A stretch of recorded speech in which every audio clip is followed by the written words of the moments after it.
Welcome everybody to the Diversity, Equity, and Inclusion Committee Speaker Series. This is one of 5 or 6 that they will be hosting this year. If you'd like more information about the program, you can go to the city's website under Diversity, Equity, and Inclusion, and that will provide you with a list of all of the speaker series that are planned for the year. This evening, we have 3 incredible women that will be speaking on their experience in STEAM technology programs. So that's science, technology, education, art, and mathematics. Thank you. So we'll hear from them, their experience. It will be more of a panel discussion this evening, and then at the end of their presentation, there will be time for questions and answers. You have a little bit of information on your chair about them, but before we start, we'll just give them a brief introduction. This evening we have Jeanie Nguyen. She's a Bachelor's of Arts in Business Administration with a focus in marketing from the University of Oregon, with over 15 years of experience in buying, sales, and business analytics. Currently a national account manager for Central Garden Type.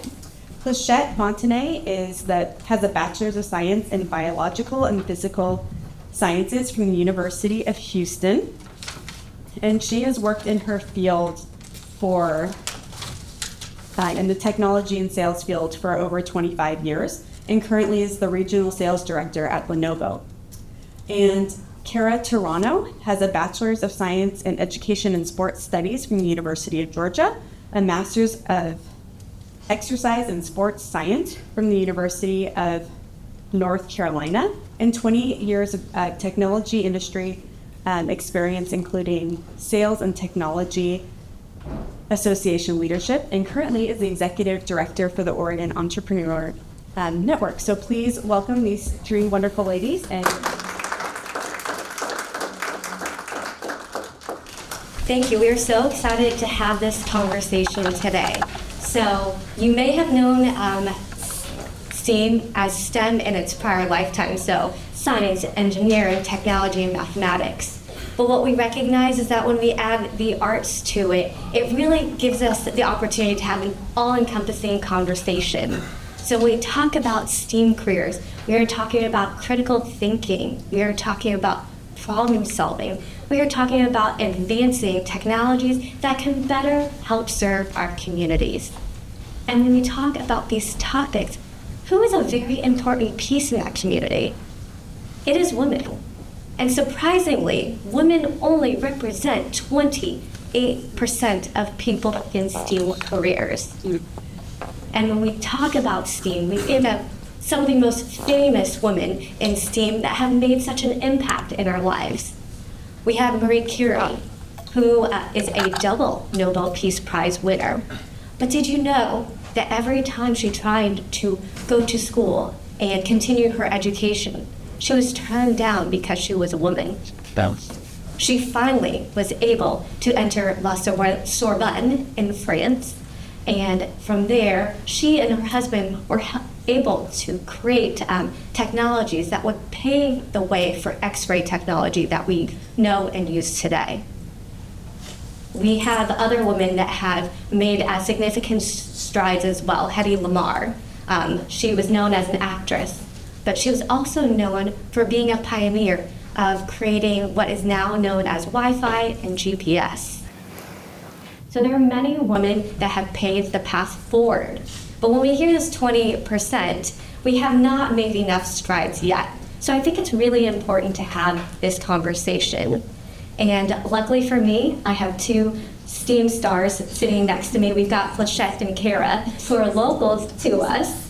I know that should be on a t-shirt. And so we're gonna have some conversations. So luckily for me, I do know Pleschette and Cara from a professional, from a friendship level, from a social level, and being community activators. And so I'm really excited to have these conversations. We'll go ahead and start today with some of these panel questions, just to learn a little bit more about their background and get some more insights about being a woman in STEAM. And then we'll open it up to questions when we're done with this section. So if you all are ready, we can get started. So first thing we want to start with is just a little bit of an introduction to yourself and just a little bit about your career pathway. So Pleschette, I would love to start with you. Okay, thank you. So as indicated, I'm a regional sales director at Lenovo. I deviated significantly, of course, from where I went to college for. I went to college to be a medical doctor. I went to a high school in Houston that was a partnership between the medical school, Baylor College of Medicine, and Houston School District. So I was one of those 12th graders that went to a hospital to see heart bypass surgery. I just was on top of the world afterwards. And I went on to get a bachelor's of science in biological and physical science. And all my friends were engineering majors, and they were getting all these fancy sign-on bonuses. And I was like, I don't want to go to school anymore. I think I'm ready to start making money.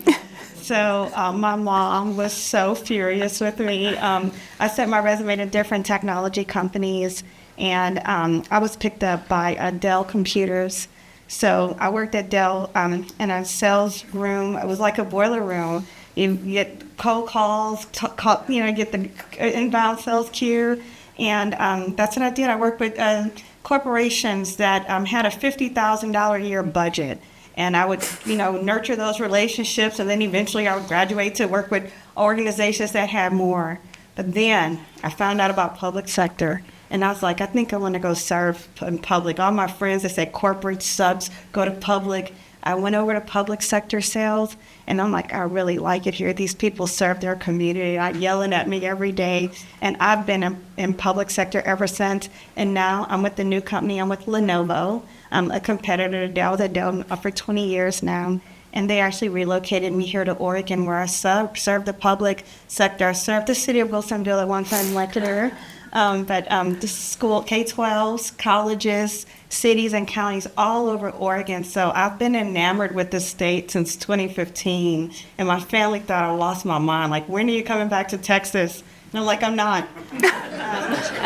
So my time at Lenovo has afforded me the opportunity to serve K-12 exclusively. And I lead a team of 9 sellers, and we cover the largest K-12 districts on the West Coast. So I found my home in public sales. I just love being able to equip young people with Chromebooks that are so powerful, and teachers to get adequate equipment that they can find new ways to teach, learn. We have esports now. So it's an industry that's never boring. So I found my niche. Mom, I'm never going back to medical school. And she came to terms with that. She's like, I think you're doing all right. And, I just found something. I developed a passion around it. And I tell my sales team all the time, we have corporate jobs, but we really do mission-driven work because we serve the public. So that's something that I've been really passionate about. And I'm kind of get my team sparked and enamored around that notion. So that's my story. Well, Pleschette, we really appreciate you creating your roots here in Portland and making a difference. And I know for Cara, you're also created roots here. You're not from Oregon, so tell us your story. Right. Great. Thank you, Jeanie. So you might have heard in my bio that I have 2 degrees in physical education and sports science, which sounds very sciencey, and it was. Like, there was anatomy, and I thought maybe I'd be a physical therapist. And then I graduated from college, and I got my dream job working for the University of Georgia's athletic department. So that does make me more of a duck than a beaver. I'm sorry, because Dan Lanning, it's controversial right up front. And I loved it. I was like traveling with sports teams, and I was eating out of concession stands. And after 2 years, my dad was like, you have to make more than $10,000 a year. And I was like, but I've got health insurance. And he's like, not enough money. So I found a tech startup when I was 23 years old. And they were like, hey, what do you know about technology? I was like, nothing. They were like, do you have a computer? I was like, nope. They were like, do you think you can hire software engineers? I was like, sure, that sounds easy enough. So I was really fortunate to start at this company in Birmingham, Alabama that had 17 employees. I was the 17th employee. And my dad was like, you're going into tech? You're going to be rich. And I was like, yes. You can see where this is going. Like, my family is very focused on the economic outcome. And through the next 9 years, I helped grow this company from 17 people to over 300, have multiple offices around the southeastern United States, and then ultimately get acquired by a Canadian company. And what I didn't know at the time was that I was running a startup, and we'll talk about that more in the next, a little further down. But what I did know is I was one of very few women.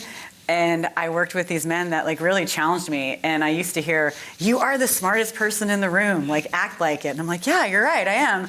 And it was great. And we did these amazing things and created all these jobs. And I loved every minute of it. And so after we were acquired, where I would just like to point out, I did not become a millionaire or a billionaire or even a 250,000-aire. So my dad was a little off in his economics. I was like, oh, I like this startup thing. This is kind of fun. Tech is interesting. And so I did that for a few more years. And then if anyone's ever run a business, they know it is exhausting.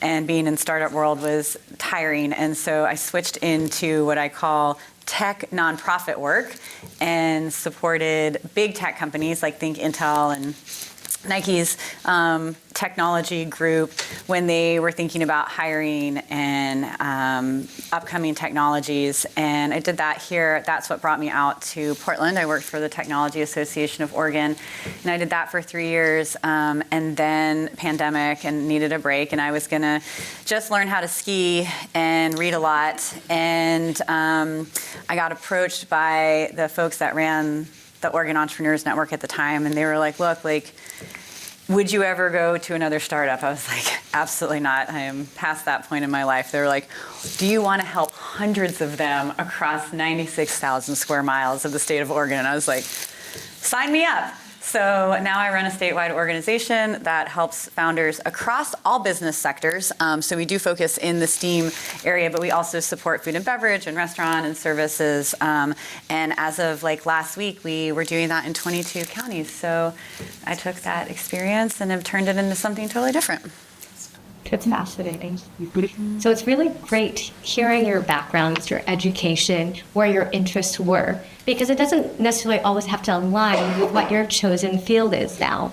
So for someone that wants to get into that STEAM career, what would you tell them that they should consider in general? So Cara, it's up to you. I love that question because I think the assumption is you have to be really technically savvy, or you have to be a scientist, or you have to have done something that credentializes you in one of these amazing fields. And there is some truth to where a degree or a background could help. But I think that what we overlook in the STEAM industry is how much creativity and communication and soft skills are really necessary. And I think it's super compelling that we added arts back in, because what I noticed in the first years of my career was anyone that was a software engineer was also very much into art or music, to get out of that two-dimensional flat world and take that creativity that they were using to build a product or a solution to change the world and turn it into an artistic pursuit. So I think that understanding the technology or the science is really important, but you can learn that. Being creative and thoughtful and collaborative and communicating well, I think is much more important for a STEAM career. Well, I have a really cool story around that. I talked to a lot of directors in my industry, and I was talking to a guy, and he said one of our best sales engineers was a former plumber. And it was because he took exceptional notes and he could listen to people and regurgitate what they say. And they said they would come back and look at his data files from his visits, and they were so meticulously written. And they were talking about how can they get diverse talent. And I said, people look at one profile, one prototype, and, I was like, some people even hiring, they'll say, they don't do what we do. And I'm like, well, let's get somebody that don't do what we do, but they've done something else. So for me, when some people ask me, how do I get into sales? I'm like, do you have a little charisma? Do you like to listen to people? And I'm coming from a sales perspective, because I've seen people go from door-to-door magazine sales to selling really high-tech solutions. So I've seen the gamut of talent come in the pipeline and excel. So one of the first things is a desire and the ability to communicate effectively. So it's open for all talent profiles. And I think we live in a world where some people can be really open to unique abilities and see where they can train them and scale them into where they need them to fit. So, yeah, all things considered, when we look at the population of the United States and knowing that women are about half the population, someone can check me on that, but women are a significant part of the population in the U.S. When we talk about creativity and solutions, women are very much needed in this space to be able to create these types of solutions. One story, which I think is kind of silly, but really fascinating at the same time, I always think about the start of Sara Blakely. Sara Blakely is the CEO of Spanx. And so Spanx, if you don't know or have utilized their product before, I am an avid follower there. She wanted to look smoother and feel more confident in what she was wearing. And so she needed something that would, kind of bind some, your stomach and some of your other parts just to look smoother in her dresses. And what she did is she took a pair of pantyhose, cut them, and then fit them so she could wear them under her dresses. And so people are kind of asking, like, what did you do? What was your solution? And it's something like that, where it was just a very minor thing that women, not all women, but some women think about as they are leaving their home. It was just really fascinating to think that this one idea ended up being a multi-million-dollar idea at the end of the day, where she employs thousands of people. She's made a change that has benefited and added to the lives of people around the world, just from a simple problem and a solution there. So when we talk about being creative and having that one big idea, that big idea can make such a difference. One of the other things that I also consider too is when they talk about seatbelts and airbags. It wasn't until women came along where they, when they first built seatbelts and airbags, they actually weren't fit to fit the profile of a woman. Women are generally smaller in stature, a little bit shorter. And so when there are car accidents, it was actually very harmful for women to be in the car, because those airbags would cause injuries. So it wasn't until women came into the picture where they were developing more solutions that were more universal. And these are things that we may not necessarily think about, because, great, we have a problem, we need seatbelts, car accidents, we need to think of safety. But we don't necessarily always think of who our audience is in which we can serve. So with that, we kind of covered some key players that are female in the STEAM industry. So what are some additional ways, Pleschette, you would say, what's the importance of having women in STEAM industries?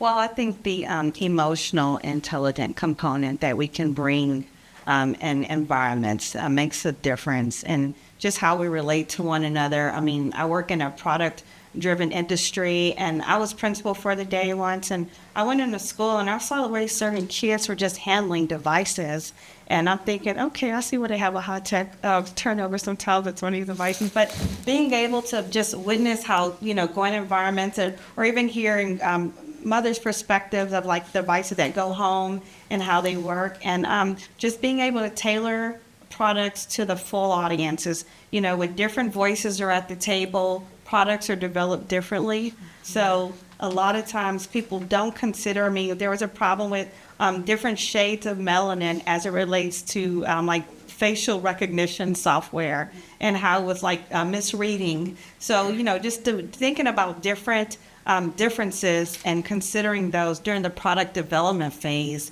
You missed the boat on a complete demographic, as you mentioned, Jeanie. So having women's voices and others' voices is very pertinent to appealing to a large and wide audience. Yeah, I'll just say it's important for women to be in STEAM because they're really high-paying jobs, and women should have really high-paying jobs. I think it came out that the life sciences industry in Oregon is the highest paying industry sector. And those are some of my favorite founders to work with because they are coming up with products that are life-saving. And it's really interesting to work with men and women co-founders just because their ideas are different given their life perspective. Like we have a founder that we really like working with, and she's created something, her company is called Savories. And she's maybe a PhD in dental science. And she was thinking about like how important food is to sitting down with family and friends. You break bread, like that's how you connect. And if you have oral disease or cancer or you're aging and your ability to like chew and swallow goes away, like you lose some of that like importance and beauty in food. So she's created this product that like is crunchy, but it dissolves immediately and anyone can swallow it. And it goes from like kids to senior care. And I just think that's such like a beautiful example of someone probably being in that middle generation, having aging parents and young children and thinking like, how can we all experience something together? And that is just really inspiring to see just the different ideas that come out of men versus women and men and women working together. I mean, I think that's been I think 10% of the companies that are started in Oregon are co-founded by men and women as partners. Sorry, I have a lot of stats about business data. So we talked about your backgrounds and how it wasn't necessarily linear in nature. Was there an aha moment or a defining moment that you said, this is the pathway that I want to go? And Carol, I'll leave that with you. Yes. So I'm from the South, and I grew up very religious, and having a job outside the house was a big deal from the generation I grew up in. And I worked, like I said, with these men who were just like, you're really smart and you're super talented and like you deserve to be in the room. And we were in a meeting, and a gentleman who we were in the meeting with, who was a little bit older, turned, and like I was the only woman there, and he said, "Hey, are you gonna make coffee?" And I was like, "No, are you?" He goes, "Why are you here?" And somebody on the team interrupted. They were like, "She's gonna like tell you how to save money with like the solution that we build for you." And he was like, "Really?" I was like, "I know it's confusing. I'm young. Like I'm the same age as your son. Like this is not probably who you've seen in here before." But like I think their support, like the guys I worked with, were just so darn supportive that like it kept me on this track and on this path, and then made me realize that like maybe not everybody gets that same level of support. I was just so fortunate, and I think I was 32 years old in Atlanta, and I was recognized as a 40 under 40, and there were maybe 1/4 of us from the tech industry, and from STEAM, and I was the only woman. And I was like, how is this possible that in 2000 and I don't think I can do the math, but how is it possible that like there's not more women here at the table? And so like that just really motivated me to be as warm and welcoming in this industry to other women that I had been granted by these men that I had worked for. And so like I think what's really cool in my career now is we work really hard to make sure that the entrepreneurs we support are representative of the demographics in the state. And it is pretty inspiring to have like a room of technologists or bio and life science founders, and 50% of them or more are women. So like that, I think, I know that I had a very different formative experience than most women in STEAM. And I'm incredibly grateful for that. Awesome. Well, let's just be real. When I moved to Oregon, I didn't expect the certain demographic to look like me to be highly prevalent. And I put my picture in my email signature so all my clients would know what I look like. But I remember when I went to Deschutes County and I did a presentation to the 12 guys that work for Deschutes County IT department, and how their director, I found him lunch, and my engineer did a presentation, and I left, and he sent me a text message, and he said, "I have not seen my team fired up like you in a very long time. Thank you so much for today." And I was like, wow, they really like that. So, you know, I got all these little confirmations along the way. Or I would go to Coos Bay, and the CIO from Coos County would be all dressed up, and he'll say, "I'm dressed up because I knew you were coming today." And I was like, oh, this is really where I'm supposed to be. So I got a lot of positive confirmations. And in sales, you know they like you when they buy. So to come here and see a computer in the back, and I'm like, wow, I sell that brand to the city. They still use it. Wow. I want them to switch. But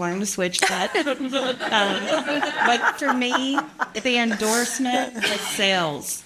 And, my company didn't say, okay, what are you doing out there? You need to come back and leave, or, give me my walking papers. I never got that. So the confirmation that I was on the right track, it just was, I was getting a lot of those along the way. And then the desire to go into leadership. I'd been a leader back in the corporate office, and coming out to the field and working with people that work from home exclusively, you have to have a certain level of motivation to be 100% remote. We did it before it was really cool. So I lead a team that works from home, and I don't have to micromanage them. They're all highly motivated type A's. I'm a strong B+. But I'm very fortunate to work with people that have that passion to get our products in the marketplace to people that need them. So I feel very affirmed in my role. And, I didn't get any favors. It was a really hard grind and grit to get there. And I love the opportunity to reach my hand back and bring others along that aren't represented in this sector. So that's my story. I was just going to say, I think it's interesting because we both are in STEAM and have been in STEAM, but we have this very different background in it. So Pleschette has big tech, very established, barriers to break. And I was in this startup world, and I don't know, are there business owners in the room? Nobody knew what they were doing. And that's how I feel about a lot of businesses when they start. And I think there was an advantage to that because there was no precedence. Yeah. Everybody was like, well, you seem smart, so what should we do? And I'm I don't know. We'll figure it out together. But yeah, it's an interesting comparison of the STEAM worlds. Absolutely. So it's not boring. It's not boring. The only thing that's constant is change, right? Yeah. So you all know that I'm the president of your fan clubs. And so what's really nice is that we had this conversation the other day. It's so important to have sponsors. It's also important to have mentors, but really it's sponsors. And it sounds like the two of you had people that brought your names up in the room, that you had that sponsorship, and that you had that support. So with that, how do you develop a relationship with the sponsor? Well, a sponsor really, they have to know your work ethic, because if they're leveraging their social capital to represent you, you can't embarrass them. Mm-hmm. So to get a sponsor is to consistently win them over. When I do strength finders, my number one thing is winning others over. I'm like, not me. But winning others over, and as you have those wins with people, you check in, but you let them know what your aspirations are. I always tell people, does your manager know what you want to do next? And as a leader, I'm always asking my employees, what do you want to do next? So I can be their sponsor, and then some like, okay, I can't represent you on the next thing. But I make sure the people that can impact where I want to go next, they know. And I know I've had significant amount of wins with them, that they can leverage their capital, and I won't embarrass them. Yeah. Cara, you're reacting to that. Are you part of the Woo crew as well? Woo is my number 2. Oh, right. Inclusion is my number 1. So I want to bring you in and woo you at the same time. So talk to me about sponsorships. I don't actually have much to add. I think the hardest part for me was when people were like, well, what do you want to do next? I'm like, I don't know. You're my boss. You tell me. But once I could articulate, okay, what I would like to do is I would like to be the first woman on the leadership team. Okay, great. Have you ever managed a budget? Absolutely not. Well, you got to figure out a way to do that first. Go somewhere, volunteer, learn how to read a financial statement, and then come back and we can talk about it. And so I think that was really compelling. It wasn't just platitudes of, oh, you're smart, you're great, we'll get you there. It was okay, you've stated your goal. And now, I have some things that I think you need to do to get there, and then I will help bring you along into those positions. And that is still really important to just say, exactly what it is you think you want, and then figure out if your sponsor is going to either teach you, push you to learn, and then once you learn, be there to get you to that next level because you've done all the things and you've built trust and you haven't made them look bad, in theory.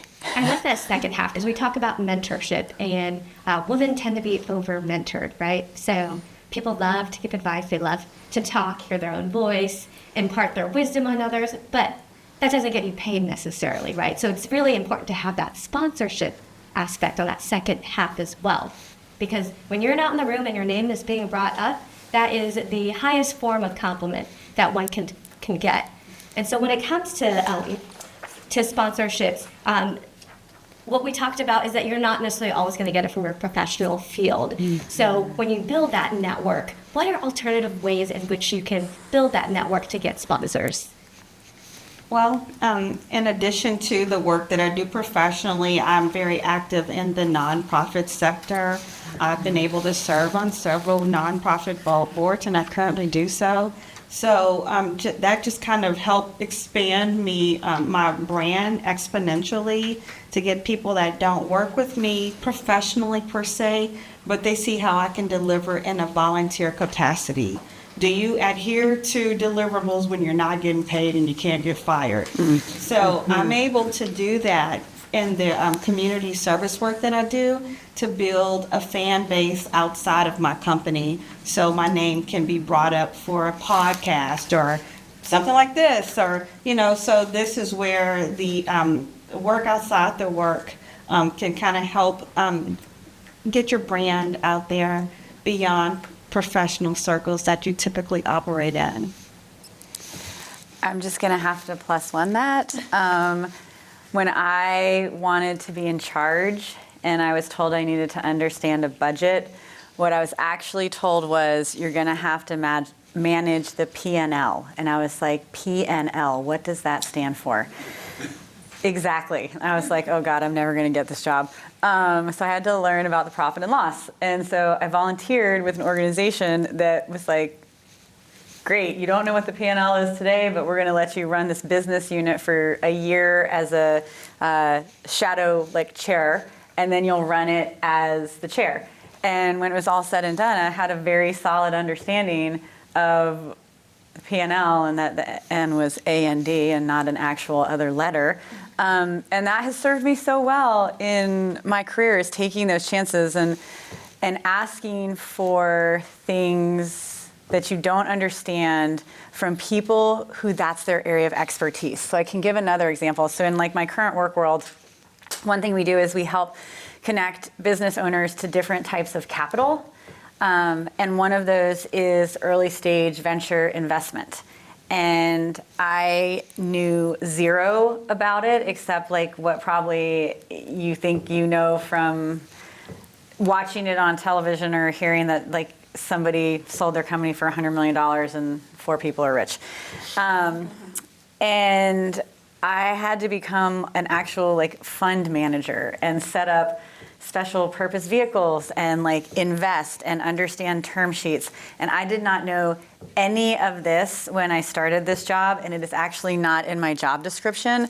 But I'm so fortunate in this community that we have a lot of early stage investors who not only were willing to sit down and talk about it, but involve me in a way so that I got to learn on the job, which could be terrifying because we're talking about people's actual money that they're trying to raise for their companies. And now I sit on an advisory committee for one of our local funds. And if you had told me 2.5 years ago that that would be something that I would do, I probably would have laughed at you. And the team that asked me, they're both very solid sponsors. And I know they talk about me when I'm not in the room and are like, well, she may not know that, but she's really willing to learn. And that, I think, has been both humbling, but also really flattering to the people who are willing to take a chance on you and teach you something. And you show up and you tell them what you're going to do, and then you do what they said. And then everyone is happy and you are reliable and the community thinks you've done this great work because you have.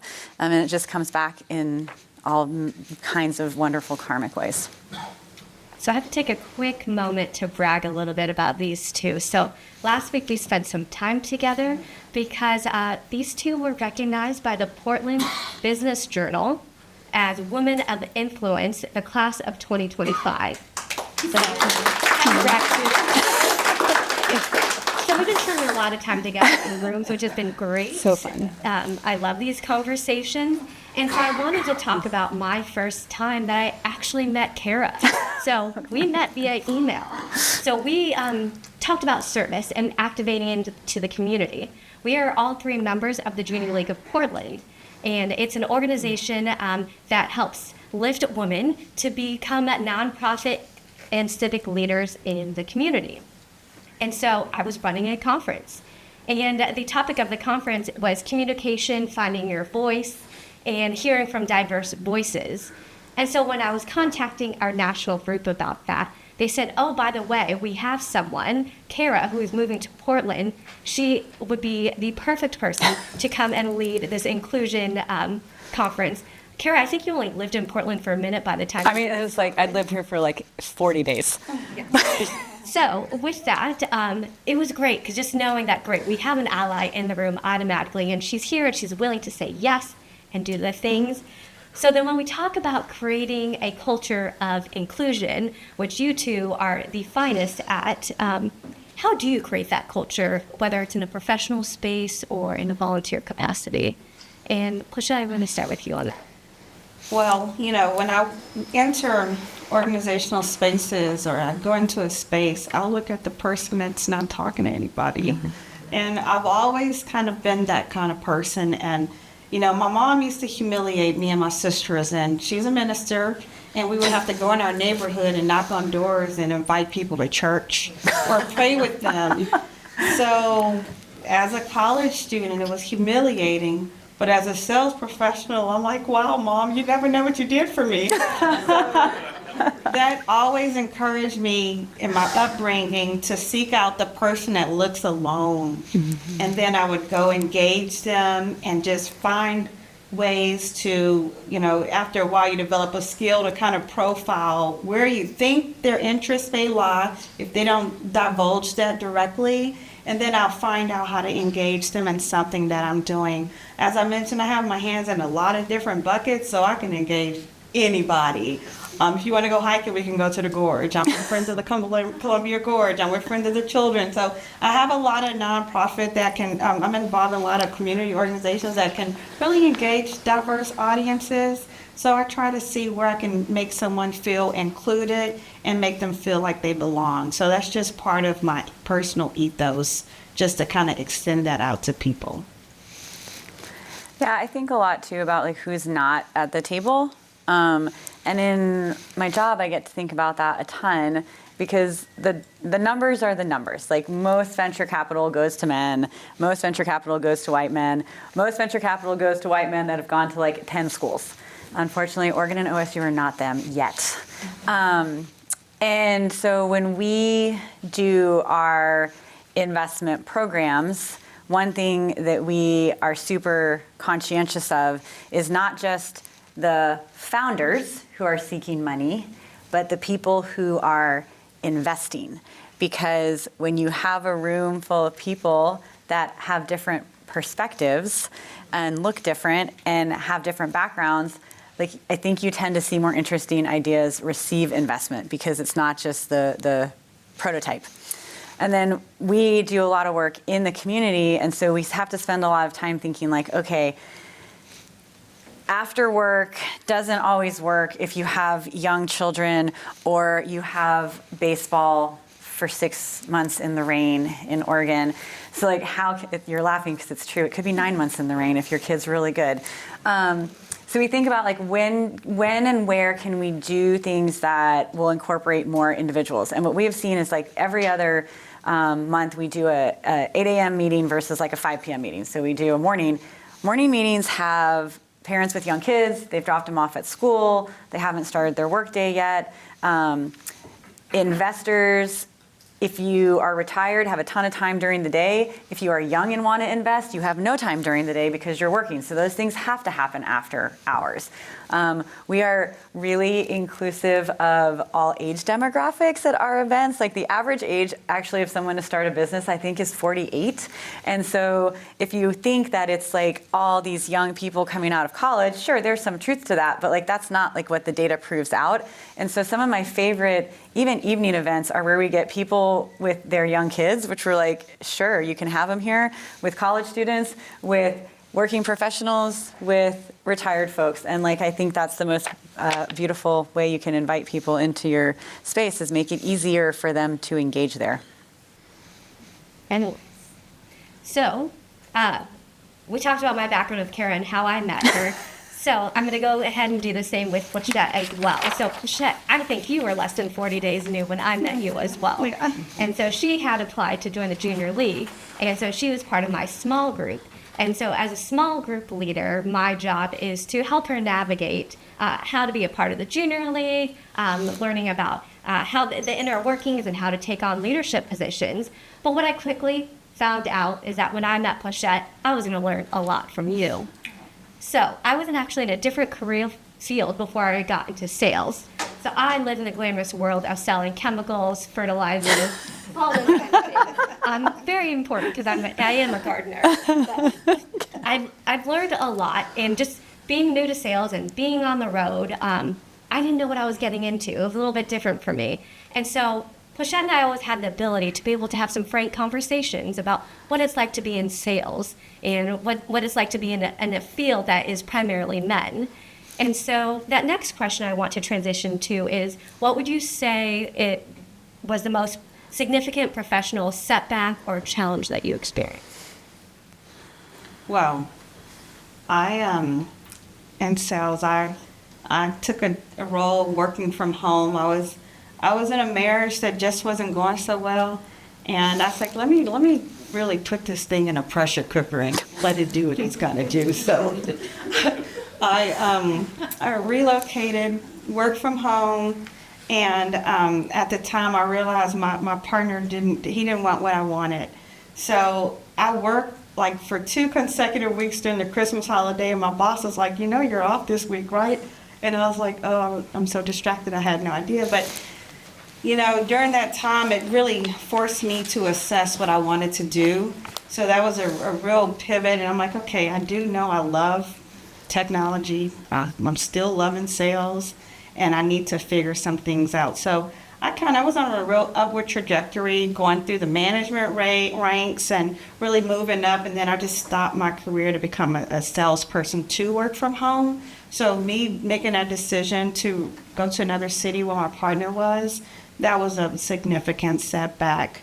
And some of the people that I was on the track with, they're VPs, and I'm a stay-at-home rep, and they say comparison is a thief of joy. And you compared my career to others, but that was a personal thing that impacted my career. And fortunately, to my boss, he's like, he wanted to start a new program, and I said, I'll be the person to pilot that program. And I did a pilot for the company, and it was so successful. They cloned me by 12 more people, and it was a very profitable business. And then I got another promotion, and then it just started going up again. So I let my personal life impact my professional career. And it was cool because I could have still been living in a world of illusion.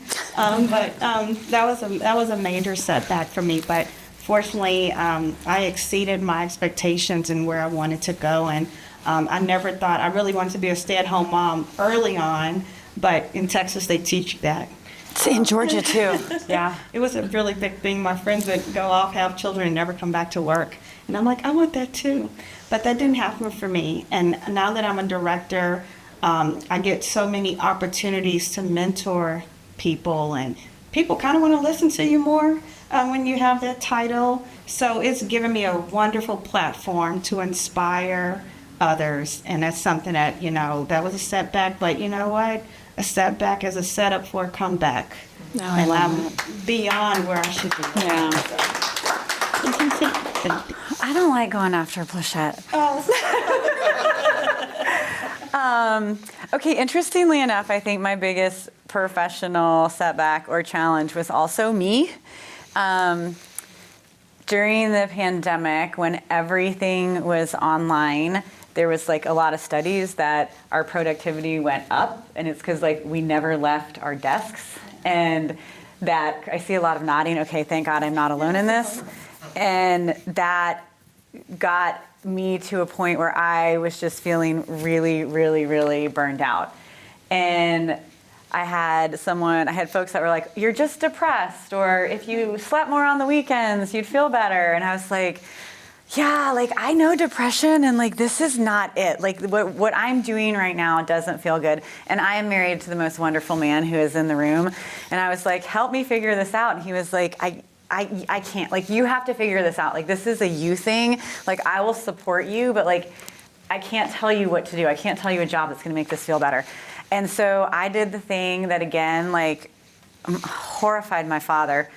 And I quit my job at the Tech Association in a C-level position with no job. And my dear sweet husband was like, I'll pay for fun and insurance. And I was like, okay. And I was like, I will only subscribe to Spotify and the New York Times, and I will have no additional spend. And I will take $10,000 and I will just be my best boss, and I will not do work anymore. And I had no plan, and it was absolutely terrifying because my whole career is like, you're so successful and you're gonna do this and you should run for governor. And I was like, I'm never doing any of those things. Like I can't even like figure out how to get through the day without wanting to lay back down. Everything felt like I was getting up and being on stage, like I was an actress.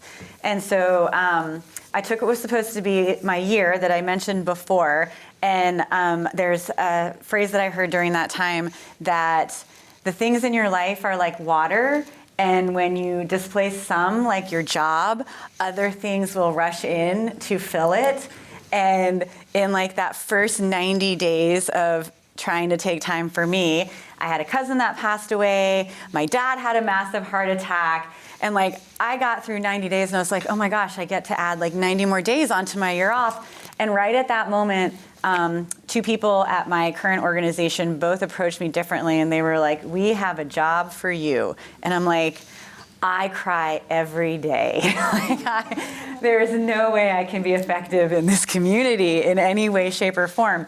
So I laughed and said, absolutely not. Thank you for thinking of me. This is very flattering. And I worked with both a career coach and the most amazing therapist that I owe so much to, and figured out that like I wasn't taking enough time for me. So I didn't have enough to give to the community and all the people I worked with, but I did still during this time do a little bit of volunteering. And I was volunteering with OSU in this program that they have where any student across any of their disciplines can learn about entrepreneurship. So you can be a vet, but you can also be building like a dog collar that's more flexible and doesn't like bump into your walls, and learn how to sell that. And so I was like, I can volunteer for that. That's right up my alley. Put me in tech. And like 2 days later, they were like, hey, we had enough tech people, and so you're going to work with the consumer product people. I was like, people making bathing suits and dog collars? I don't know anything about that. But it like re-sparked my joy in starting working with young companies. And like through that process of therapy and coaching and a wonderful partner, and some amazing stepkids who like think I'm very talented, it like, I know, I laughed at it too. It like brought me out of this like funk, and I was like, okay, so like what I'm really good at is like being a cheerleader, being Sally Rally, helping people pursue their dreams. It like fills my cup, and that's what I want to do. So I went back to this organization that I now run, and I was like, I think I will come and do this job. And I think the last 2.5 years have just been like a totally different career trajectory than I could have ever anticipated, and what felt like such a huge failure of quitting. I mean, that's what it felt like. It felt like I was just quitting. Wound up to be the best thing I ever did in my life. So we do here. And so what's interesting, I think, is that when we talk about these leadership roles and these positions that you're in, you two have built quite a brand for yourselves, right? So people in the community look to you and they depend on you and they want to see you successful. And that is that's a wonderful position to be in. And so when we take a look at the statistics, only 12.5% of C-suite or leadership roles in STEAM careers are held by women. And so I think there's an extra pressure to try to get more women into those fields, especially people that are high octane, that deliver, that have the leadership skills. And so it's one of those things where, one, and it's a two-part question, how do you get yourself to that next level in your career?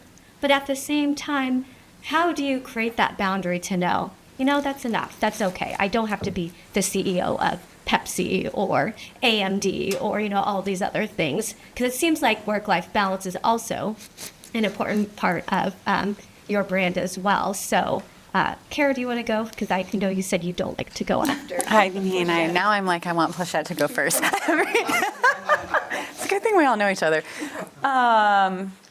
Yeah, I knew when I took this role that I wanted to be the leader. Like that part I knew. Maybe one day I will write a manual about what it is like to run a small nonprofit because not only are you the leader, you're also the person that's like checking the mail, depositing the checks. It's very glamorous. But I think I've come to better terms with the fact that those things just have to happen to make this organization run. And when I think about the impact of these founders that we work with that are building companies in STEAM, that are creating jobs in STEAM here in Oregon, like that is enough to get me motivated every single day. I was working with a woman and she and her husband have created a muscle recovery cream, and it's wonderful and I love it. And they were like, how do we know that you and your organization are supporting us? And I was like, trust me when I tell you, like the person up at 2 a.m. thinking about your business beside you is me. Because I'm always thinking about how do we get these folks that are doing these creative things and are in STEAM more money, more. And if that's all I ever achieve in the rest of my career, like I think I would be really happy with that. Like I get to lead this really fun, tiny organization that is supporting 625 entrepreneurs right now from Ontario to Newport. And that is just like, it inspires me. Like I don't inspire me, but my job, like the work we do inspires me. And I take a break from it because I block off Fridays on my calendar and we go skiing or wine tasting and I get more work done on a Saturday. And I've kept my space. And when you tell people that you're taking it, they respect it. Or they don't really, but you force them to. They actually don't respect it at all. And you're just like, I'm going to ignore you.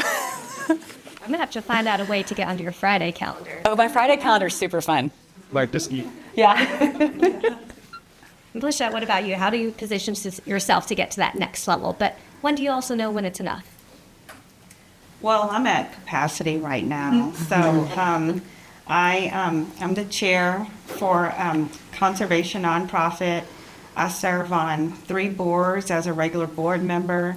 And then I'm going to be the president of a nonprofit with 450 members for 2 years. In addition to my business does about $300 million a year for the tech company. So when you're a quota-driven person, it's like, how much more can you take on? And I was having a conversation with someone today. They had no idea I was a technology director because I do so much nonprofit work. So it's like, oh no, I have another job. This other stuff is for fun. So being at capacity is when someone asks me to do something and I start getting nervous and anxiety because I don't know what I'm going to have scheduled for that day.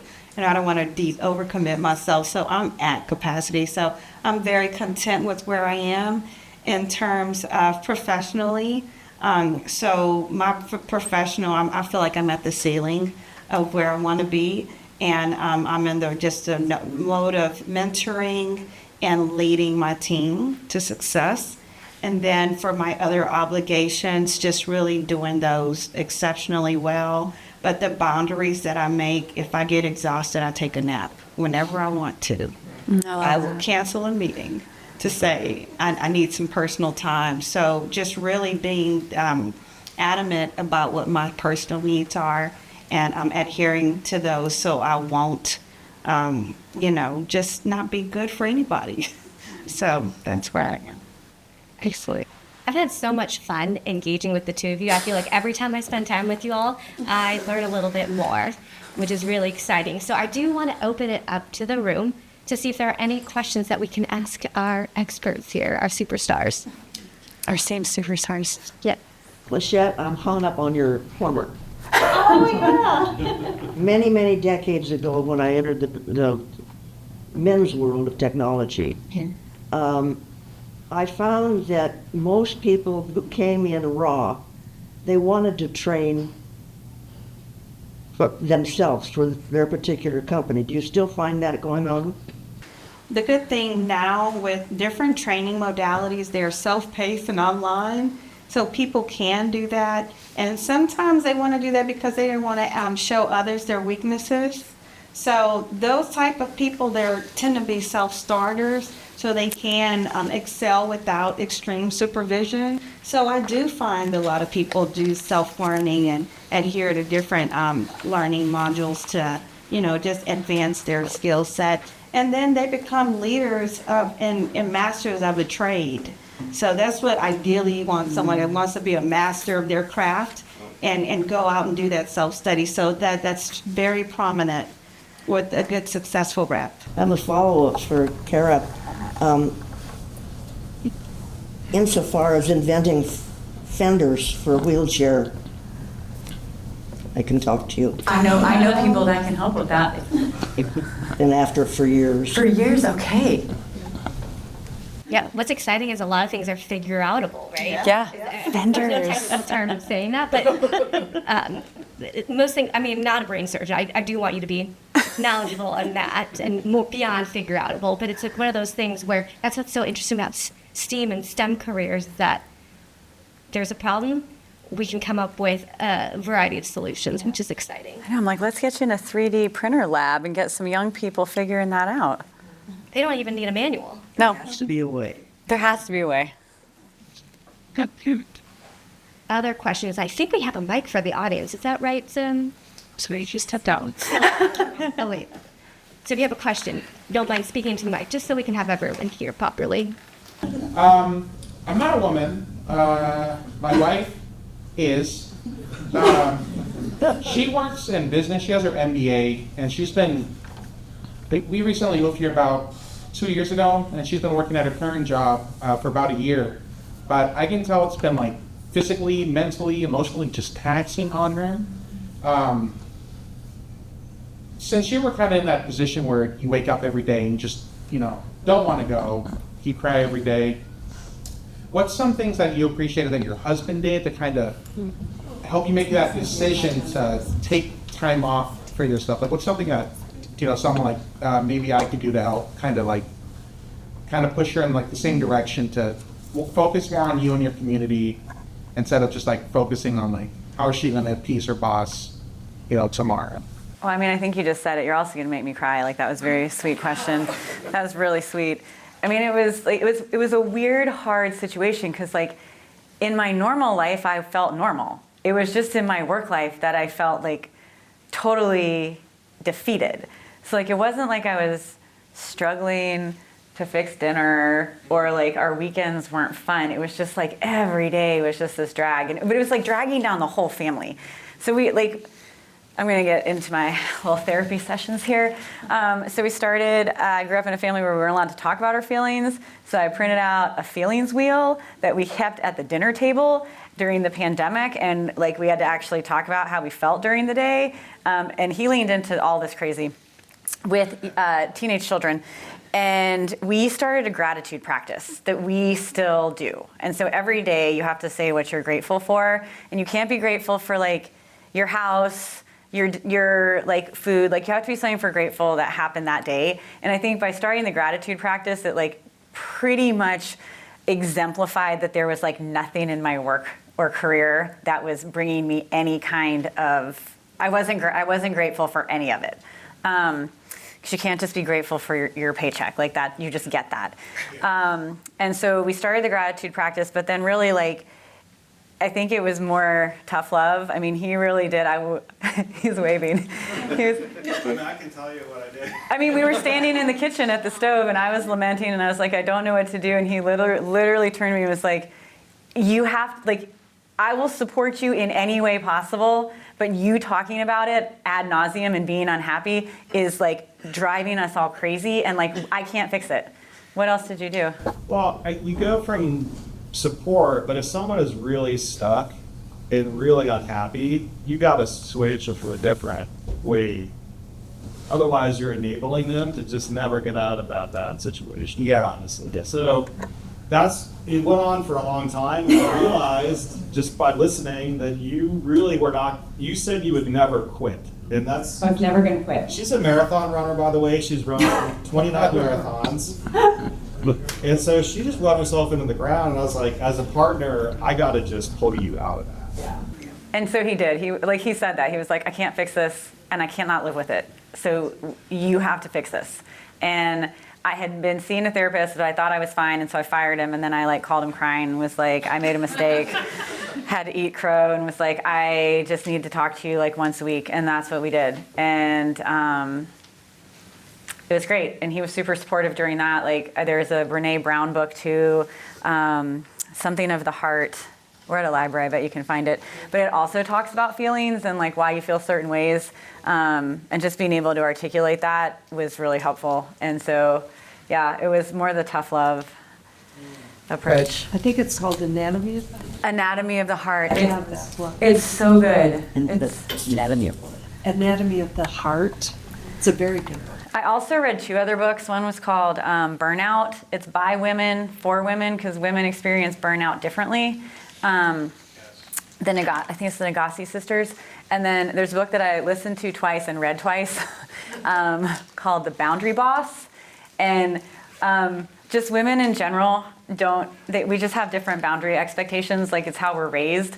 And so that whole not quitting thing, I was just raised that way. You suck it up. You deal with it, and I learned that none of that was super healthy, and so it all, I mean, it was 6 months of hard work, but the best thing he did was tell me I just had to do it, because I would not be sitting up here if he had not done that. Okay, thank you. Good question. I do have something to add on to that. I was taught that when you have a problem, sometimes you make somebody else's problem your problem. So for me, I volunteered, and it gave me a heart posture of gratitude. I was in Austin, Texas, and my church at the time would go feed the homeless every Saturday. And I was struggling financially post-divorce. So I would go feed the homeless, and then I would go back to my 2,600 square foot house and realize I really didn't have any problems. Not to simplify what your spouse is going through. I think she's fortunate to have you, who's very caring. But sometimes if you go to volunteer somewhere, it gives perspective to your problems. And that's what it did for me. And I didn't have a person, outside of my siblings, but I didn't have a partner at the time. So I had to dig myself out through magnifying other people's problems. And eventually I crawled out my hole. And things start to turn around. But it was a process, and the gratitude component, talking about your feelings, having a partner to talk to is significant. So I just want to volunteermatch.org will help you find opportunities with your zip code. So I like that you asked how you can help and not try to fix. yeah, I learned in therapy, couples counseling, that fixing, just going immediately to fix doesn't really fix anything. well, I saw your hand up, sir. I'm a somewhat older generation. The engineering school at my college had 4 in freshmen, 2 of them graduated, so there were very few women in STEM. I've got a daughter who works for Dell. She runs talent development, supply chain. Wow. So and is very successful doing that. So my daughters are roughly the same age as all of you are. They happen to encounter the same situation I saw women encountering. But when I hear your quote of the figure, there's still only 12% of the C-level officers in STEM who are women. I think there's still a lot of resistance out there. And I'm wondering if you encounter it and how you deal with it, how you overcome resistance. Sales. Sales. You know, in a performance-based job, you know, for me, that's a lever that I have that, you know, I have a high-performing team. When tariffs are introduced, can I keep them focused? You know, so for me, it's the performance component that I try to leverage. And then networking, because being remote is a challenge when you're not on my corporate office is in North Carolina, so I'm really remote. So the employee resource groups, I get involved in, and then I go to my leader for different learning and development opportunities that put me in the purview of other leaders. So that's some things that I do. I have a little bit of a different situation. So the role that I find myself in from like a statewide perspective is like the voice for entrepreneurship and innovation. And innovation includes engineering and life sciences and all the STEAM careers. And there are not a lot of women. And even late last year, I was invited to a roundtable about innovation. And I walked in and I was the only woman there out of 12 people. And I was like, hey, guys, I will actually not come back if you can't find another woman. Like, I refuse to come in here and be the only one having this conversation with you. And the next time around, there were 3 women in that room, which was very helpful. I know, it's like, I'm just not going to come back. And for me in my career, if no one is creating that intentional pathway, sometimes you just have to pull up a chair. And so it's saying, hey, I want to be included in this meeting. You know, I have some insights from my customers, and I want to bring this information back, and I want them to hear it from me firsthand. So here are some of the things that I'm curious about, or I want to know. The way I prepare for meetings, it was interesting. I was talking to my husband today about this. He's like, why do you do all these extra things for your meetings? Well, I started sending agendas out prior to my meeting, and I started sending out my slide decks prior to my meeting. And what precipitated that is that as I was running a meeting one time, someone else had echoed the same idea I had just presented as his own. And I never wanted anyone to ever question that did not come from me. So 10 minutes before every meeting, that slide deck goes out with my agenda points, just so we are at a level of understanding that, you know, these ideas can be sourced elsewhere. Thank you. And he didn't understand. He's like, why do you go through that extra effort? Because when he goes into a meeting, he's a vice president at his company. He can just walk in and then say, these are the things that we're going to talk about. But I think for a woman sometimes, in effort to be seen in a room, and sometimes that room is only men, we have to assert ourselves differently. Do I love it all the time? No. But it sets this tone that I'm prepared. I'm here to talk. These are the points that I'm ready to discuss. Let's collaborate. And what I find is that when I take that lead to collaborate, it's super important to set that tone, but then also making sure that I take credit for what I do as well. Because so often women are like, yep, so proud of the team.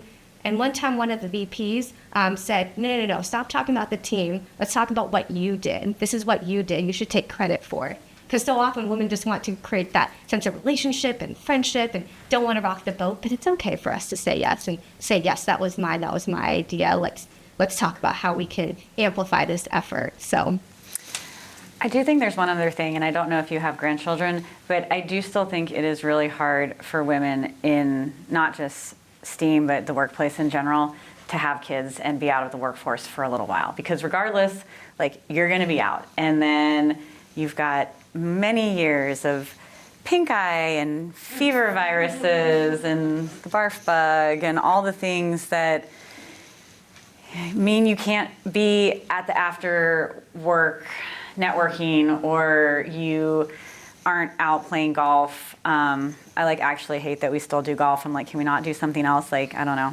anything. And I do think that is changing. I think I see couples with young kids now, and I see more engaged dads than I think have been in the past, and I'm hopeful that makes a difference.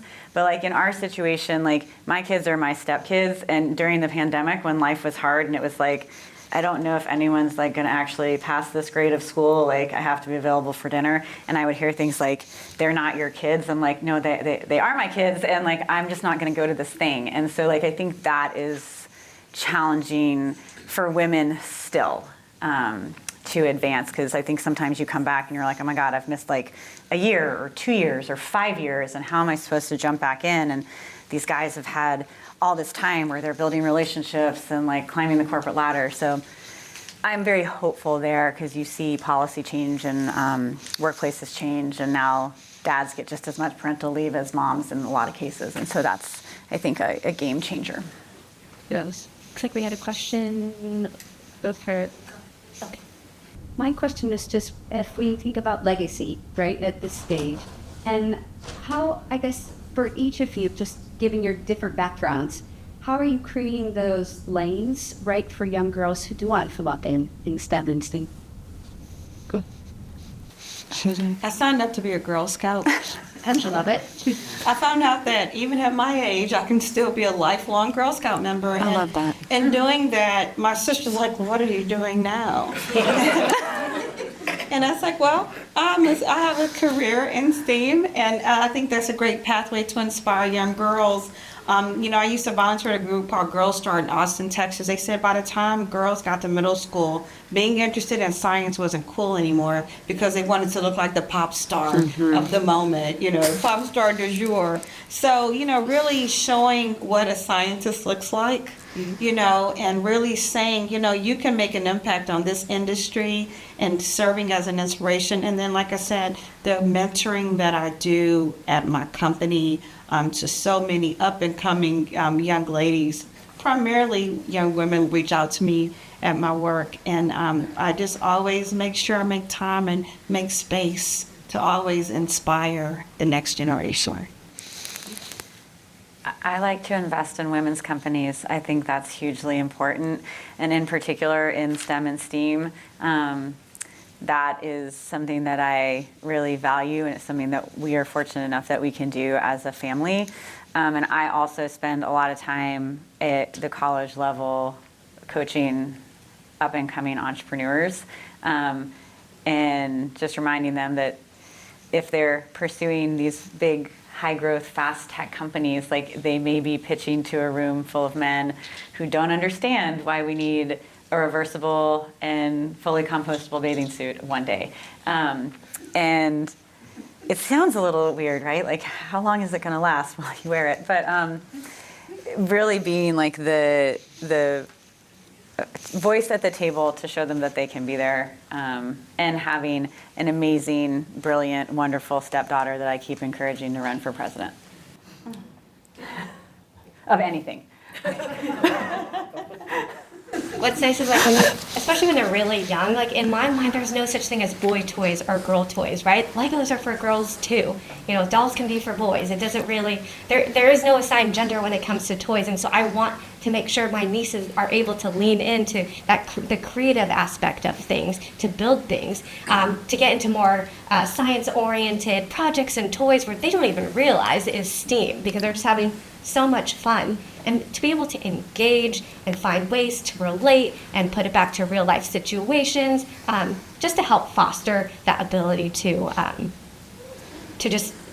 offer that creative outlet. I mean, if my nieces want to join the robotics team, absolutely I'm going to encourage them to do that in high school. Like, does that mean you have to get into a STEM career? Absolutely not. But what it teaches them are certain skill sets in life that can apply to so many different things. So that's what I try to impart really on the youth. And it really just starts at home, and I'm so lucky to be an aunt to nieces that are very receptive to their auntie's wild ideas. I'm always like, you girls love makeup. You can make makeup. You can be a chemist. So we made that fun. It's chemistry. So I work in the legal field, not in STEAM, but it is also very male, predominantly oriented. So what I would like to know is if you have ever felt imposter syndrome. I know I have, and sometimes I wonder if women have it more than men. And if you have, what do you do about that, or how do you overcome that? Who's going to quote Sherry Dunn? You know, I have to say, unfortunately, I have not, and I'm going to tell you why. I've come to the role that I have. I've seen young guys get it in their 20s, and I got it in my 40s. So by the time I got to the table, I knew everything. You know, so everything I've gotten, I've always been equipped for.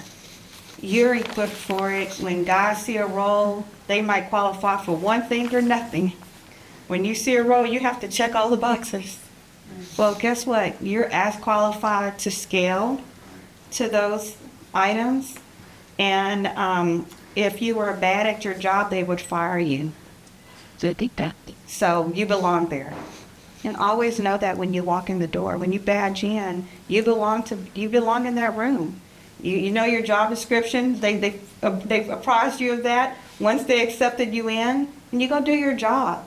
And you perform your job to what you've been taught, your background, and you bring all the outside knowledge in. So I just want to affirm you. I don't know what you do. I don't know where you work. But they gave you a job because you belong there.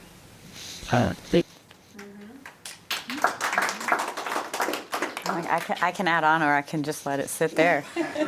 I was just going to say, reframe it. Like, it's not imposter syndrome. Like, people all the time are like, wow, you're so vulnerable. When I'm like, hey, I actually don't know how to do this, but like, can you show me, or can you teach me, or can you model it? And people are like, oh, I love your vulnerable leadership style, which is like way better than being like, I don't know what's happening here. So I'm like, I lean into that vulnerability, and it is so impactful, particularly if like people work for you. You're like, I don't know, I actually don't know how to do this. Like, how should we do this? And I think leaders actually appreciate it too, because it's like, oh, you're giving them an opportunity to like teach you something that you don't actually know, and it doesn't mean that you're not supposed to be there. It just means like they have a little more knowledge than you do. It's when I'm coming today with all the numbers, right? So here's the thing. So I actually happen to have a mentor call today. So my mentor is a senior director of innovation in my company. So I've been so fortunate to be paired up with her. And we actually happen to have our 2 p.m. call today. And today's topic happened to be imposter syndrome, oddly enough. And so I was telling her about this session, how I was excited to be able to facilitate this conversation. So have I felt imposter syndrome before? Absolutely. Statistically, and I read from the Forbes article, is that 75% of women have felt imposter syndrome before. So it is not abnormal to feel that way. But one of the things that we talked about today is always lifting other women up. Because one of the conversations we did have, and I actually pulled one of my coworkers aside a couple months ago to talk about this, whenever we would have team meetings, she's like, this might be a dumb question, or I don't know if this is a good idea, but I do want to share it with you. So I finally pulled her aside and like, why do you preface your ideas and your questions and frame it in this way? Your idea and your question is just as valid as anything anybody else has to say. And perhaps someone else has that question in the room and they're not asking it. So that lets that bigger conversation of like, why do women feel this way? And how do we create an environment where people don't feel that imposter syndrome? And it's really creating those inclusive environments where people do have that bandwidth and that freedom to ask the questions, to be able to partner with people. Because no one wants to walk into a room scared that they don't feel like they can ask the question. Otherwise, people will look at them like that they're not intelligent enough to be in that room. So it's super important. Where luckily I have a director that is very inclusive and he does value all the voices in the room. And so I have felt it. I think I felt it more so in my previous job and younger in my career. But then I also recognize that my career doesn't define my skill sets. I bring my skill sets to the table. And so those skill sets might not be reading a P&L sometimes. And luckily I did learn that over time. But just because I don't have the title necessarily doesn't mean I don't bring enough to the table. I can bring so much to the table, it just might be in different ways. So it's constant self-talk, self-confidence. So I wouldn't say that it's gone away, but it's a work in progress. I'm a continuing learner in life.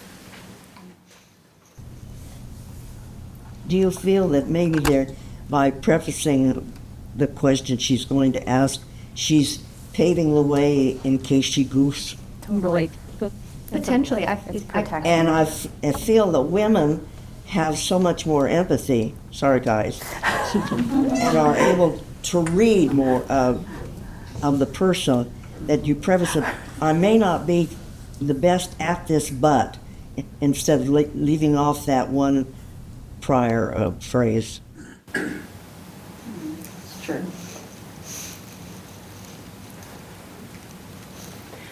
I am curious if y'all have come across folks who, on purpose, stepped in your way. And how did you deal? I can't answer. I have to think about it a bit. I had somebody do it recently, and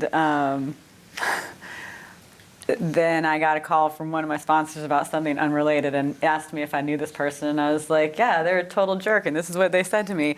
And my sponsor was highly offended, and he was like, I feel like I should do something about that if you are okay with it. And I was like, yeah, knock yourself out. I thought that guy was a jerk. And lo and behold, I get this like many flattering notes since. Oh, I heard you've done this. It's so impressive. I would love if blah, blah, blah. And I'm like, yeah, you sure would, wouldn't you? But I've responded appropriately since then. But yeah, like I was really surprised to be, even like at this part of my career, to have somebody do that. And I think 20 years ago I would have been fired up and I would have tried to do it myself and been like, I'm going to put him in his place. And instead I was like, it's not even worth it. Like, he's going to feel the way he wants to feel. And somebody else defending me was way better. Yeah. Well, you know, one of my very good friends just wrote a book. Her name is Sherry Dunn. Her book is called Qualified: How Competency Checking and Race Collide in the Workplace. But it also collides in nonprofit spaces. So I've been competency checked in a public forum before, relatively recently, and you want to know how I handled it? I didn't. Everybody in the room saw how vicious it was. And I indicated, you know, I was in the middle of something that was going on, very successful numbers were put up, and someone said, you know, why are you doing this and this? Can somebody else do that? Well, nobody else stepped up to do that and that. So I was like, I'm leading the charge, and we have success. Well, the way things played out, you know, other people kind of spoke up, and outside of the room, and that person withdrew themselves from our nonprofit organization. So sometimes others can avenge you, and that was something that happened in my favor. I do operate with soft power, so I'm not one that just kind of be a bull in a china shop. That's not my style. But you know, I kind of lead people in a very graceful manner. And when someone else casts an offense, others typically come to my defense. So good. So I'm in sales. Sales can be very cutthroat and very competitive. And so as a salesperson, not only do I represent my products, I also represent the vendors as well. And sometimes these vendors go behind my back and go directly to my customers to make that sale. Because at the end of the day, they pocket more money when they do that. So when one of those vendors went direct, what they failed to realize is that I add a lot of value adds to this sale. It's more than just a sale, it's more than a transaction, it's a relationship. And that's what I think what my core competency is when it comes to sales are the relationships that I build. Well, lo and behold, he got to my customer with a lower, more advantageous price. But the problem was they didn't want to have a relationship with him. It was completely transactional. So when it came to that selling time frame again, he called me and said, hey, Jeanie, I need your help. They're not talking to me. There's no relationship here. I'm getting hit with this fine. What do I do? And my response to him was, my value-added services are no longer applicable here. Best of luck in finding your place. Within a week, I got his contract signed back again under my tenure and leadership, and we're able to acquire extra business with that customer. And sometimes it's having to say no, and sometimes it's having to be able to assert yourself and put what your value adds are. And it was kind of a hard lesson for him to learn, but I relished in it, not gonna lie. So he did get in my way, but at the end of the day, we realized we're stronger together. And it took a little bit of a hard lesson for both of us to get there. I want to acknowledge this gentleman and I've been involved in coaching men and women, boys and girls. And I'm just curious, has Title IX helped prepare women for greater leadership roles? I mean, I feel like sports does, but that's because like I'm an athlete, and so like I was coached a lot and like had leadership roles on sports teams. And then I've seen it, at least in some of my tech jobs, where it's like, there's a lot of people that always want to hire an athlete. They assume they have discipline. They assume a lot of things that are generally correct, which is in and of itself like its own bias. But I do think that like women being from my perspective and seeing how hiring happened at a tech company that grew really big, like that did influence. And so I would say there is something there with getting some gender equality in sports. there's a particular level of grit required and to do what we do, and it can be acquired through sports. But like I mentioned earlier, my high school started from a medical school and a school district, and we didn't have sports. So that was a sacrifice. And when I went to college, I didn't go to sports. I had free football, free tickets. I didn't go to sports. So I'm now a sports person. I know it for conversational purposes. I know who my people's favorite teams are, so I can relate. But I'm not an athlete by no means. But people that I do know that have excelled do have a sports background. But it's just a matter of desire and grit and hustle. Sometimes. Thank you. Good question. Lovely audience. Well, thank you all for joining us this evening. If you could please give all of these wonderful women another round of applause.